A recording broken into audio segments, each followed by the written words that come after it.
Hola a todos. Bueno, vamos a focalizarnos en los PIC de gama mejorada de 8 bits, los PIC 16F1XXX, o sea, una gran cantidad de microcontroladores, cientos de microcontroladores que comparten la misma estructura. Pero veamos un poco primero todo la gama de 8 bits que disponemos, que empiezan con los 10F, que son los más chiquitos, los más económicos, realmente cuestan unos centavos de dólar. Y acá vemos un ejemplo, uno de 6 pines, o sea que si restamos los pines para alimentación, nos quedan 4 pines para la aplicación. Y bueno, acá tenemos memoria del orden de los cientos de bytes y programas del orden de los, no llegan al K, de instrucciones. Son realmente muy económicos. Es para resolver puntualmente alguna aplicación embebida. Luego los PIC 12F y los 16F, donde nos vamos a centrar en esta clase acá, que son unos PIC muy interesantes porque integran un montón es muy rico dentro del chip todo lo que disponemos, un montón de periféricos, desde amplificadores operacionales, comparadores de tensión, reguladores, sensores de temperatura, celdas configurables, lógicas, combinacionales secuenciales, dispositivos de comunicación serial, serie sincrónica, CPI cuadrado C. Realmente son microcontroladores que brindan la solución en un chip. Directamente sale la aplicación. Entonces, bueno, mirando un poco cómo es esta gama media mejorada. Tenemos la arquitectura hardware, como ya sabemos, 14 bits del ancho de bus de datos de memoria, perdón, de programa de memoria, donde se va a codificar las instrucciones tipo RISC, una CPU, una ALU mejorada y memoria de datos, periféricos y entrada-salida, directamente todos soportados del bus de 8 bits. Esta familia soporta hasta 32 MHz de reloj, lo cual dispone de un lazo de enganche de fase PLL que multiplica por 4 una frecuencia de oscilación externa o una osciladora interna también. ¿Por qué los micros disponen de osciladores internos? Para tener que ahorrarse de poner un cristal cuando no lo necesito. Entonces, si no pongo el cristal fuera del chip, ahorro en dos aspectos. No gasto en el cristal y no gasto tamaño del circuito impreso para poner el circuito oscilador de un cristal que lleva el cristal y dos capacitores para darle estabilidad. Perdón. Entonces, hasta 32 MHz y cada instrucción se ejecuta en 2 ciclos de reloj, lo que da una capacidad máxima de 16 millones de instrucciones por segundo, lo cual es más que suficiente para esta gama de microcontroladores. Disponemos de 49 instrucciones, tenemos más instrucciones que los microcontroladores antiguos y todas las instrucciones se ejecutan en un ciclo salvo las que alteran la normal ejecución, por ejemplo, llamado subrutina. Como se fue anticipando la próxima instrucción, lo que anticipó acá no le sirve porque la próxima instrucción no es esta, la 5, sino la de sub 1, y eso es lo que lo que pasa es que se agrega un ciclo adicional, o sea, dos ciclos de instrucción, que recordemos son 2 ciclos de reloj. Bueno, ¿cómo es el diagrama de entrada y salida de estos microcontroladores? Que es interesante prestar atención. que se pueden programar como entrada, como salida, como analógica, como digitales, y poner una resistencia que tire el nivel para arriba, se llama pull-up. Bueno, primero lo que vemos es que tenemos dos diodos enclavando el nivel hacia más VDD y hacia VSS. ¿Qué es VDD? Recordemos que cuando repetimos una letra, significa que es continua. Y D viene de drain, así como VCC viene alimentación cuando tenemos alimentación de un transistor bipolar, de colector. Y VSS es tensión de source o masa, ¿cierto? Bueno, estos diodos enclavan, o sea, ninguna tensión por el pin, recordemos que un pin es un cuadrado cruzado, cualquier tensión mayor que VDD se enclava a VDD más 0,6 porque empieza a conducir el diodo en directa. Y cualquier tensión más negativa que VSS, este diodo también empieza a conducir en directa. Y por lo tanto, estos diodos, ¿para qué están? Para la protección de lo que se llama ESD, Electrostatic Discharge, hasta 4 kilovolts. O sea, vieron que hace muchos años los circuitos integrados CMOS no se podían tocar porque con la estática de uno del cuerpo los quemaba. Bueno, estos diodos son los que impiden que realmente se quemen estos chips. Pero, o sea, lo podemos prácticamente, no es aconsejable, pero lo podemos tomar con la mano y no se queman. Pero hay que tener cuidado con lo siguiente: cualquier tensión de alimentación superior a VDD, este diodo empieza conducción.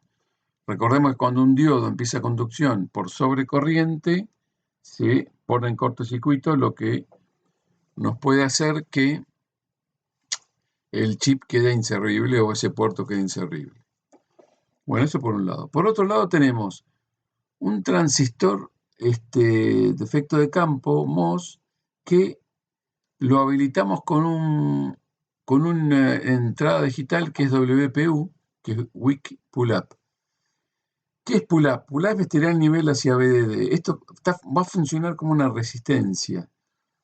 O sea, lo que va a hacer, va a presentar una resistencia del orden de los cientos de K para tirar el nivel hacia VDD en el pin. Es decir, si yo no pongo este pin como entrada y habilito el WPU, pongo este pin como entrada, si mido con un tester voy a medir VDD. ¿Por qué? Porque hay una resistencia en el camino que está tirando el nivel hacia arriba. Esto está bueno porque si yo ¿para qué me sirve? Para no poner una resistencia fuera del chip y para que no quede errático el nivel. Yo en algún momento voy a preguntar, si este pin está en 1, entonces hacer tal cosa. O si este pin está en 0. Y si está al aire, va a estar erráticamente entre 0 y 1. Bueno, eso por un lado. Después podemos escribir un nivel, setear un nivel 1 o 0 en este pin a través de un flip-flop tipo D. Cuando yo escribo en el LAT correspondiente, que el LAT es un registro, si escribo un 1 en D, luego de un flanco ascendente en el reloj, ese nivel pasa a Q, y si el tris, que es los bits que me dicen si es entrada y salida, con tris en 1 se pone como entrada y con tris en 0 se pone como salida.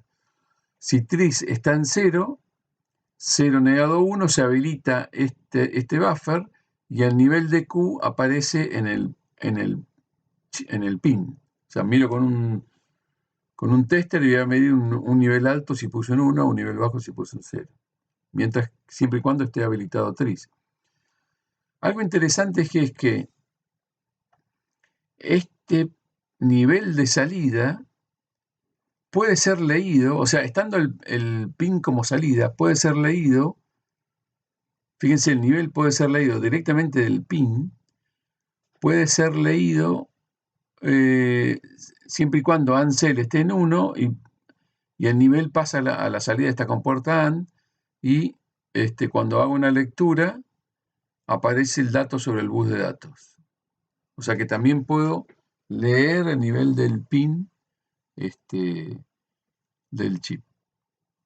Que eso está interesante porque puedo, teniendo el pin como salida, puedo leer el pin como entrada. Y si está como entrada, pongo tris en 1,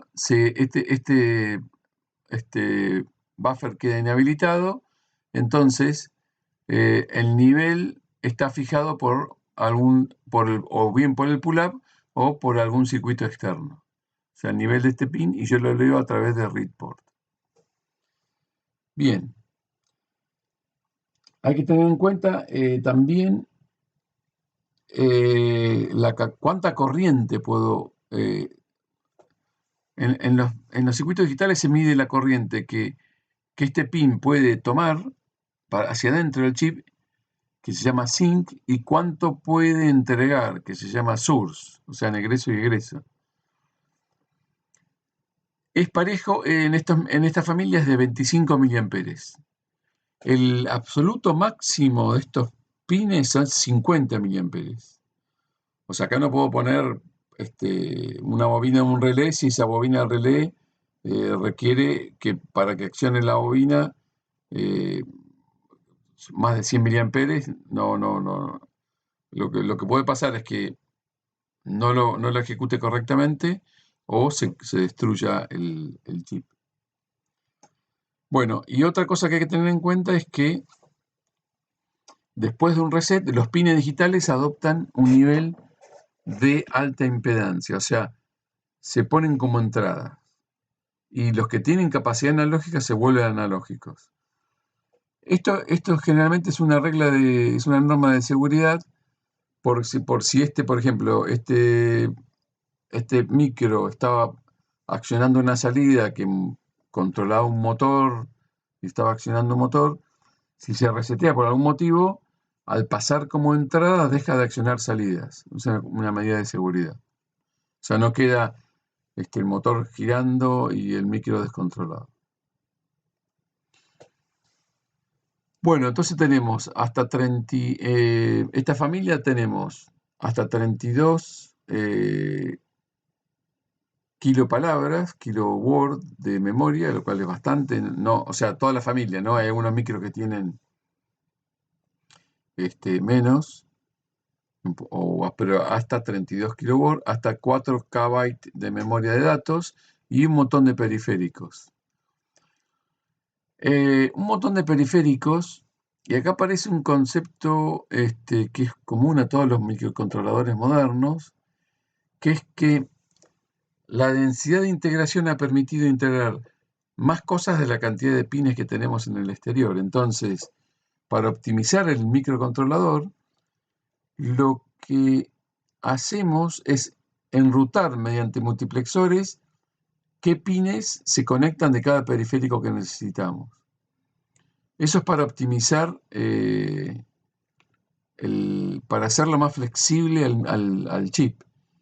Es decir, capaz que yo tengo acá la user, la SPI, la E²C, todas estas necesitan, por ejemplo, conexión al exterior, pero capaz que yo no necesito las tres simultáneamente, necesito la WARD, la comunicación asincrónica, nada más. Entonces, mediante multiplexores, cuando configuro el micro, cuando arranco también tengo la posibilidad de remapear estos pines. Es decir, habilitar las salidas y entradas de la WARD a algunos pines específicos del chip. Esto por medida de seguridad, por ejemplo, en algunos micros se puede hacer una sola vez, hasta que se resetea el micro, para que no se pueda cambiar accidentalmente. Notemos también que los microcontroladores modernos incorporan un montón de mecanismos para hacerlo más confiable. Por ejemplo, habíamos visto que el reloj es el corazón del microcontrolador, el que genera la onda cuadrada que hace funcionar todo. ¿Qué pasa si falla? Si falla el oscilador, falla todo. Bueno, esta gama tiene la posibilidad de poner un supervisor, de habilitar un supervisor de clock, y si se da cuenta que no oscila, conmutar a otra fuente de oscilación y avisar mediante una interrupción, ojo, hubo una falla en el reloj. Todas estas consideraciones y aspectos le agregan confiabilidad estos sistemas y han logrado que los micros sean muy confiables hoy en día y se dan cuenta solo que están dando mal, ¿no? ¿Cómo son las interrupciones? Bueno, se mantiene un solo vector en 4, en la posición de memoria de programa 4. Recordemos, ante un reset el micro arranca con el controlador de programa en 0 y en 4 entonces tenemos la interrupción. Entonces cuando arranca habrá que hacer un salto hacia el programa principal. Pero por en 4 va a ir el código que atiende interrupciones. ¿Qué es una interrupción? Es un evento asincrónico que ocurre en cualquier momento que requiere atención de la CPU. Puede ser externo o interno. Recordemos también que el micro siempre continúa, por ejemplo, acá hay un pedido de interrupción, continúa con la ejecución de la instrucción. En vez de ejecutar la instrucción siguiente, en este caso la I1, se va a guardar en la pila. La pila en esta gama tiene 16 niveles y es manejada automáticamente por el microcontrolador, no por el programador, no por nosotros, sino que el chip lo maneja, el microcontrolador maneja automáticamente la pila, no es transparente para nosotros. O sea, no es trabajo de nosotros hacerlo, sino que directamente lo hace el micro. Y esta gama mejorada presenta algo que es muy interesante, que es que los registros del núcleo, por ejemplo, imaginemos que acá está haciendo una instrucción y los bits del status, del W, el registro de trabajo y todo se setean, o el registro de punteros, están de alguna forma. Entonces el micro está escribiendo, a la vez está escribiendo en un registro original y en unos registros duplicados, o shadow, le llaman de sombra.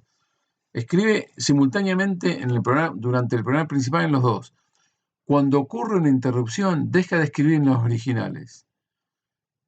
Y solamente se sigue manejando con los alternativos, con los sombra, hasta que se retorna de una interrupción, que la instrucción es red FIE, retornar de interrupción y habilitarlas. Cuando ocurre esta instrucción, lo que se hace es se vuelve a trabajar con los originales. Entonces los originales quedaron tal cual. ¿Para qué sirve todo esto? Para mejorar el cambio que se llama cambio de contexto. Es decir, no tener que andar guardando en alguna zona de memoria el W, el status, los punteros, los registros sensibles, el registro de selección de bancos, ya vamos a ver, y otros registros sensibles. Directamente ese doble mecanismo de escritura y suspensión de escritura en interrupción nos alivia terriblemente el tiempo que tarda el cambio de contexto en los microcontroladores, que es importante. ¿Está bien? Bueno, la memoria de datos está dividida en bancos. Habíamos visto que teníamos hasta 4096, o sea, 4K capacidad en esta familia, pero está separada en 32 bancos de 128 bytes. ¿Por qué? Porque en la instrucción, en esos, hay 7 bits nada más destinados a dirección de memoria, RAM. Por lo tanto, los restantes 5 bits para formar los 4096, que 2 a la 12 es 4K, van a tener que salir de otro lado. Se concatenan con otro registro para formar la dirección efectiva de 12 bits, como muestro a continuación. Pero antes quiero comentarles que tenemos 5 tipos de memoria en los micros. Los registros de núcleo, los registros de las SFR, Special Function Register, son los registros donde se programan todos los periféricos, cómo va a funcionar el micro, todos los periféricos. Los registros de propósito general para nuestros programas, contadores, para el for, el i, para nuestras variables que querramos usar. Una memoria de que se está común a todos los bancos, y los registros sombra o alternativos que les comentaba recién por las interrupciones. Estos son los registros del núcleo. acá está cómo formamos, por ejemplo, la dirección efectiva para acceder a los bancos. Entonces, para lograr los 12 bits, tenemos 5 bits de un registro que se llama BSR, que está acá, que los 5 bits menos significativos forman, junto con los 7 bits que vienen en la instrucción, forman los 12 bits que codifican la dirección de memoria. Por ejemplo, acá en este ejemplo tenemos, está en 0 y direccionamos la 3. Por lo tanto, vamos, banco 0, esto selecciona el banco y dirección de memoria 3. Si, por ejemplo, los bits del BCR están en 2, ya tenemos banco 2 y después posición de memoria 4, accedemos a esta posición de memoria, que en realidad es la dirección 104. Entonces, ¿cómo hacemos cuando tenemos que trabajar con este micro? Bueno, si trabajamos en C, con el compilador XC8, que es el compilador de Microchip para estos micros de 8 bits, para todos los micros de 8 bits, el compilador realiza la función automáticamente, es decir, en función de la memoria que quiere trabajar, setea los bits del BCR acordemente. ¿Y cómo se hace en Assembler? Se usa, hay dos maneras, o seteo con una instrucción, por ejemplo, cargo move literal B, cargo un 2 en el registro BSR y después borro la memoria que quiero usar, por ejemplo, lat.c, que es una memoria, o directamente, para no tener que recordar en qué banco es, agrego una directiva al ensamblador, al compilador de Assembler, el MPASM de Microchip, que se llama bankcell. Le pongo bankcell y la memoria que quiero afectar. Entonces, en el momento de compilación, el compilador va a ver a esta memoria en qué banco está y va a setear los bits acordemente para que pueda trabajar bien. Se llama bankcell. Es bastante simple de hacerlo.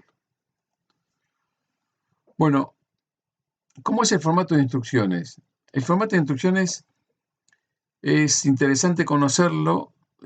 Acá hay un punto importante, ¿no? Porque nosotros estamos conociendo el micro tal cual es y cómo se programa realmente, pero no es que después vamos a hacer programas en Assembler. Vamos a hacer alguna subrutina, vamos a mezclar programación en C, que es mayormente cómo se programan estos controladores, y podemos mezclar C con Assembler, pero no trabajar intensivamente en Assembler, pero sí es interesante conocer cómo funciona, cuáles son las limitaciones, cómo trabaja el micro, y en algunas subrutinas críticas las podría llegar a escribir en Assembler para que no esté el compilador generándome el código, sino que yo realmente hago el código que yo quiero, optimizado para algún fin específico.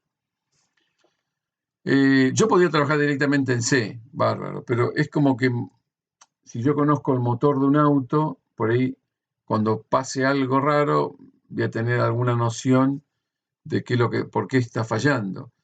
Entonces conocer el motor, cómo es estos micros, cómo funcionan, nos da eso, nos da herramientas ante el diagnóstico y nos da una seguridad conceptual para estar más tranquilos cuando diseñamos. Y darnos cuenta, por ejemplo, de estas cosas. Esta instrucción, mover una constante W, que es el registro de trabajo hexadecimal 2F, está bien, pero esta ¿por qué no está bien? Y porque este número que se quiere mover, esa constante, excede los 8 bits.